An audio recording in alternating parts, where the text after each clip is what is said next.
தமிழ் நேயர்களுக்கு அன்பு வணக்கம். நாம் இன்றைய நிகழ்ச்சியில் ஆயுர்வேதமும் இறை நம்பிக்கையும் பற்றி சில குறிப்புகளை தெரிஞ்சுக்கலாம். நம்ம ஒரு உடலில் ஒரு நோய் உருவானதுன்னா நமக்கு மனசில் சங்கடங்கள் இருக்கும், அல்லது மனசில் சங்கடங்கள் இருக்கும் பொழுது உடலில் நோய் ஏற்படும். ஏன்னா உடலும் மனமும் இணைந்து தான் ஒரு நோயை உருவாக்குகிறது.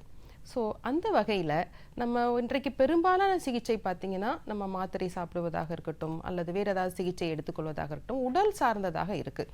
ஆனால் ஒவ்வொரு இடத்திலும் மனம் சார்ந்தது அப்படிங்கிறத நம்ம அடிப்படையாக எடுத்து நம்ம சிகிச்சை செய்யும் பொழுது அந்த சிகிச்சை முழுமையானதாக இருக்கும். அதனால தான் ஆயுர்வேதத்தில் சிகிச்சை ஒரு 3ஆக பிரிக்கும் பொழுது தெய்வ வெப்பாஸ்ரய சிகிச்சம், அதாவது இறை நம்பிக்கைக்கான சிகிச்சைகள்.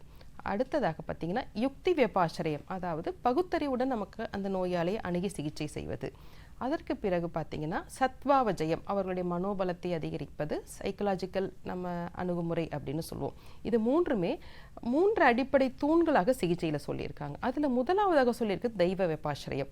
அப்படின்னா இன்றைய நவீன அறிவியலாக இருக்கட்டும், இறை நம்பிக்கையோடு நம்ம செய்யும் பொழுது நமக்கு நிறைய வித்தியாசங்கள் இருக்கும். ஏன்னா அவரவர் மதம் சார்ந்த இறை நம்பிக்கை கண்டிப்பாக அந்த மனதை, அந்த நோயாளியினுடைய மனதை தெளிவுபடுத்தும் பொழுது அவர்களுக்கு அந்த நோயின் பிடியிலிருந்து வேகமாக வெளிவர முடியும். சரி, என்னென்ன மாதிரியாகலாம் செஞ்சுருக்காங்க அப்படின்னா, தெய்வ வெப்பாசிரியத்தில் இது எல்லாமே குறிப்புகள், ஆயுர்வேதத்தில் இருக்க குறிப்புகள். மணி மந்திர ஔஷதம் அப்படின்னு சொல்லுவோம். மணினா நம்ம மூலிகை தன்மையுடைய மணிகளை நம்ம ஆபரணமாக தரித்தல். நவரத்தினங்கள் இன்றைக்கும் நம்மளுடைய பழக்கத்தில் இருக்குது. ஒவ்வொரு நவரத்தினமும் நமக்கு ஒவ்வொரு தோஷங்களை குறைக்கும். இது எல்லாமே அடிப்படையாக வாதப்பித்த கஃபம் அப்படின்ற அடிப்படையில் சொல்லியிருக்காங்க. ஏன்னா பவளத்தில் இருக்கின்ற குளிர்ச்சி, முத்தில் இருக்க தன்மை, மரகதத்தில் இருக்க தன்மை, இது எல்லாமே மருந்துகளாக தான் பயன்படுத்தியிருக்காங்க. அதனால நம்ம மணி தாரணம், நவரத்தினங்களில் நம்ம உடல் தன்மைக்கு ஏற்றவாறு அவர்கள் பயன்படுத்தி கொள்ளலாம். இரண்டாவதாக பார்த்தீங்கன்னா ஹோமங்கள், அதாவது நமக்கு மூலிகை குச்சிகள். இன்னைக்கு நம்ம பயன்படுத்துகின்ற ஹோமங்கள் எல்லாமே பார்த்தீங்கன்னா மூலிகை சார்ந்ததாக இருக்கும். இதை நம்ம செய்யும் பொழுது மனத்தெளிவு ஏற்படும் அப்படின்னு சொல்லியிருக்காங்க. இந்த ஹோமங்களில் பயன்படுத்துகின்ற மூலிகைகள் அனைத்துமே சுற்றுச்சூழலில் இருக்க கிருமி நாசினியாக தான் நமக்கு செயல்படுது. அதன் பிறகு பார்த்தீங்கன்னா சில மூலிகைகளை கடவுளாக வழிபட்டு அதில் நம்ம கையில் நம்ம கட்டியிருக்கிறதா இருக்கட்டும், வீடுகளில் வச்சிருக்கிறதா இருக்கட்டும், இன்றைக்கு நமக்கு பழக்கத்தில் இருக்குது. வேப்பிலை நம்ம பயன்படுத்துவோம், மஞ்சள் பயன்படுத்துவோம். குழந்தைகள் பிறந்த உடனே அதுக்கு வசம்ப ஒரு சின்ன ஒரு மணி மாதிரி செஞ்சு நம்ம கழுத்துலையோ கையிலோ கட்டுறது உண்டு.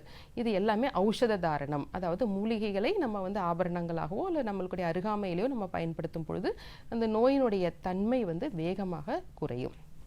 இது மட்டும் இல்லாமல் சில நோய்களுக்கு என்ன சொல்லியிருக்காங்க, அதாவது சைக்கலாஜிக்கல் டிசார்டர்ஸ், அதாவது அபஸ்மாரம், உன்மாதம் போன்ற மனம் சார்ந்த நோய்களாக இருக்கட்டும், அல்லது நீண்ட நாள் நமக்கு என்ன காரணம்னே கண்டுபிடிக்க முடியல. காய்ச்சல் இப்படி ஒரு குறிப்பு இருக்குது, விஷம ஜுரம் காய்ச்சல்ல, அதாவது அந்த காய்ச்சல் விட்டு விட்டு வருகின்றது. அப்போ நீங்கள் இந்த கோயிலுக்கு சென்று வாருங்கள், அல்லது இந்த மத நம்பிக்கையுடையவர்கள் அவங்க மதம் சார்ந்த விஷயங்களை செய்யுங்க அப்படின்னு.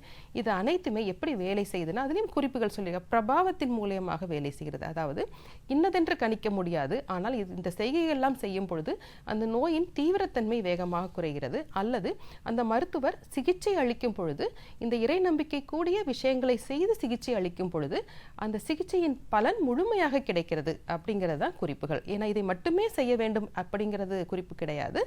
இதை கூட நமக்கு செய்யும் பொழுது அந்த சிகிச்சையின் வேகம், அந்த பலன் மிக அதிகமாக இருக்கு அப்படிங்கிறது நிறைய குறிப்புகள் இருக்காங்க.